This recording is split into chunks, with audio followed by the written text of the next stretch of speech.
নমস্কার।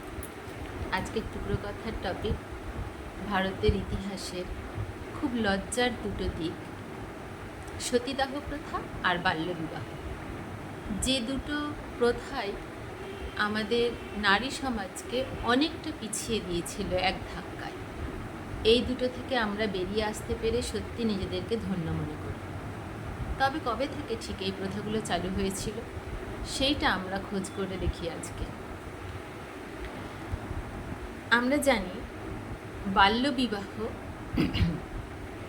1929 সালে প্রথম এইটা আইন প্রণয়ন করা হয়, বাল্যবিবাহ নিষিদ্ধ করা হয়। আর 2006 সালে সেইটা আবার নতুন করে পুরোপুরি নিষিদ্ধ করা হয়, যে শাস্তি হবে আর কি বাল্যবিবাহ হলে, এরকম আর কি। তো চালু কবে থেকে হয়েছিল?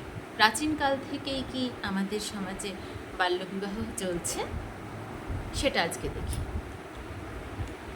আমাদের বিভিন্ন পৌরাণিক গল্পে বা রামায়ণ, মহাভারত, যেগুলো হাজার হাজার বছর আগে রচিত, কোথাও বাল্যবিবাহের উল্লেখ নেই। বৈদিক যুগের কোনো বেদের লেখা, যে মানে ঋগ্বেদ, সামবেদ, যজুর্বেদ, অথর্ববেদ, কোথাও বাল্যবিবাহের কোনো উল্লেখই নেই। বাল্যবিবাহ আগের সমাজে ছিল না। তখন নারীদের বৈদিক যুগে বা প্রি বৈদিক যুগে কীরকম ছিল নারীদের সমাজের পজিশন? যেরকম ছেলেরা গুরুকুলে গিয়ে শিক্ষা অর্জন করতো, মেয়েদেরও তাই ছিল। মেয়েদের আলাদা হতে পারে, কখনো কখনো আবার কো এডুকেশনের মতন স্কুলিং সিস্টেমও ছিল, যেখানে ছেলে মেয়ে একসঙ্গে শিক্ষা লাভ করে। কোথাও কোথাও ছেলেদের আলাদা, মেয়েদের আলাদা ছিল। তাতে বিভিন্ন রকমের সংস্কৃতি শিক্ষা, সংস্কৃত ভাষার শিক্ষা, বেদ পাঠ, নানা রকমের তখন যা যা ছিল সিলেবাসে সবগুলো, অস্ত্র শিক্ষা থেকে শুরু করে চিকিৎসা বিদ্যা সবই মেয়েরা করতো, শিখত। এইটা তখন সমাজে প্রচলিত ছিল। তাই পড়াশোনা শিখে যে একটা টাইম ছোটোবেলা থেকে যায়, সেই টাইমটা ছেলেদের মতো মেয়েদেরও অতিবাহিত হতো। তাই বাল্যবিবাহ ছিল না প্রি বৈদিক যুগে বা বৈদিক যুগে, ছিল না। তারপর প্রথম শতাব্দী ওরকম সময় আমাদের দেশে শকদের আগমন ঘটে। তারপরে পঞ্চম শতাব্দীতে হুনদের আগমন ঘটে। আর তারপরে তো শক, হুন, ঘুরি, এই বিভিন্ন বিদেশি শক্তিগুলো আমাদের দেশে আসতে থাকে। 1526 সালে মুঘলরা আসে। এটা তো অনেক পরেও হয়ে গেল। আবার ওই শক, হুন, ঘুরি তারা যখন আসছে, এই সময় তারা তো বিদেশ থেকে এসছে, যা কিছু পারবো লুটে নিয়ে যাব, এরকম। তারা বিভিন্ন রকম চারিদিকে ঝামেলা সংগ্রাম বাঁধিয়ে রাখত। যা কিছু পেত ধন সম্পদ ঐশ্বর্যের সঙ্গে অবিবাহিত বিবাহিত নারীদেরও তারা লুট করে নিয়ে যেত। খ্রিস্টপূর্ব 1 বা প্রথম শতাব্দী এরকম সময় থেকে তাই মেয়েদের রক্ষার্থে বাড়ি থেকে বাইরে বেশি বেরোনো বন্ধ হতে শুরু করলো। আস্তে আস্তে গুরুকুলে যাওয়া বন্ধ হলো, তারা বাড়িতে পড়াশোনা শিখছে। আরও যখন দিন যাচ্ছে, বাড়িতেও মানে সিকিউর ফিল করছে না, তখন আস্তে আস্তে অল্প বয়সে এই বাচ্চা মেয়েগুলোর বিয়ে শুরু হলো। মানে প্রথম শতাব্দী থেকে কিন্তু এটা প্রচলন আস্তে আস্তে শুরু হয়েছে, শক, হুনদের আগমনের পর। তারপর মুঘলরা আসার পর এটা প্রচুর বেড়ে গিয়ে সেটা একদম আমাদের প্রথায় হয়ে দাঁড়ালো, বাচ্চা মেয়েদের বিয়ে হওয়া। তাহলে পড়াশোনা পুরোপুরি বন্ধ, তারপর বাচ্চা মেয়েদের বিয়ে হয়ে যাওয়া। বেশ কয়েক শতাব্দী ধরে এই রকম চলার ফলে বেশ কিছু জেনারেশন তারা শিক্ষা থেকে দূরে থাকলো মেয়েরা। তারপর এমন একটা ধারণা হলো যে পড়াশোনা করা মানেই একদম বাজে। আমরা ভুলেই গেলাম তার আগে কিন্তু ছিল মেয়েরাও সমান তালেই পড়াশোনা শিখত। সমাজে পুরুষ এবং নারী সকলের স্থান একই ছিল। এরপর আসি আমাদের আরেকটা প্রথা, সতীদাহ প্রথা। সেটা সত্যি মানে আরও বেদনাদায়ক। একজন স্ত্রী তার জীবিত অবস্থায়, তার স্বামী যেহেতু মারা গিয়েছে, তার চিতাতেই সেই জীবিত স্ত্রীকে সতী রূপে সহমরণে পাঠানো হতো। এটাই সেই প্রথা ছিল। তো এই প্রথাটাও কি অনেক আগে বৈদিক যুগে, প্রি বৈদিক যুগে ছিল। এই রকম কোনো উল্লেখ আমরা কোনো পুরনো গ্রন্থে পাই। রামায়ণ থেকে শুরু করে বিভিন্ন পুরাণ, বেদ, ঋগ, বেদের যে 4টে ভাগ, কোথাও আমরা সতীদাহ প্রথার উল্লেখ পাই। শুধুমাত্র একটি উল্লেখ পেয়েছি আমরা মহাভারতে।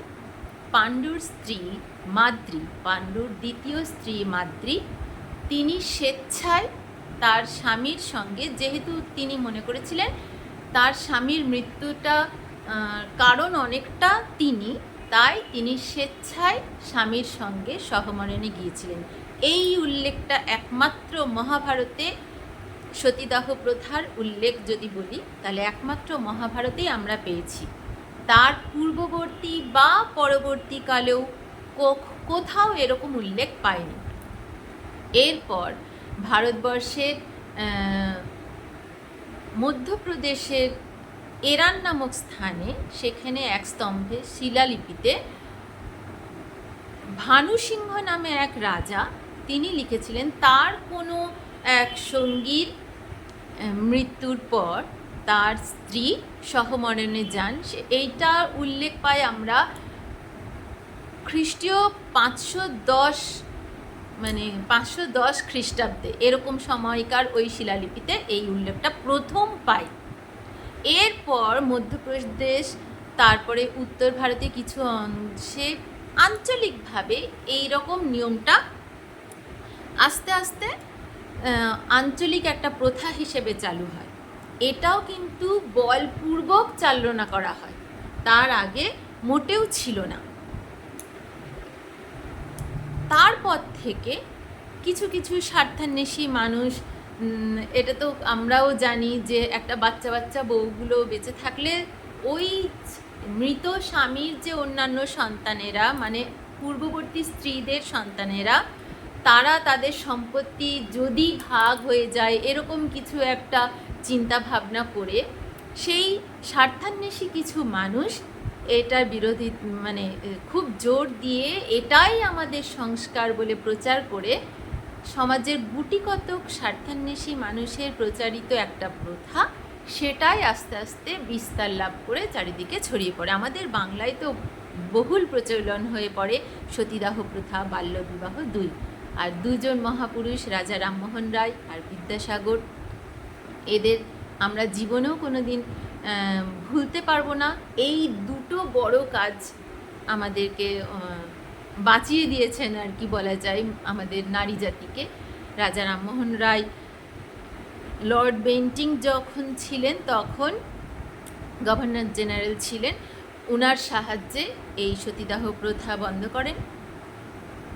তারপর থেকে আমাদের সমাজে মেয়েদের মর্যাদা ফিরিয়ে আনার জন্য নানান লড়াই আমরা এখনও করছি। তবে মেয়েদের সমাজে সম্মান বাড়ানোর জন্য লড়াইটা বলতে গিয়ে আমরা কখনোই বলবো না যে আমাদের স্পেশাল কেয়ার দিতে হবে মেয়েদেরকে, লাইনের আগে মেয়েদের দাঁড়াতে দিতে হবে বা মেয়েদেরকে গাড়িতে ওঠার সময় দরজাটা খুলে দিতে হবে। সমাজে সমান অধিকার চাই।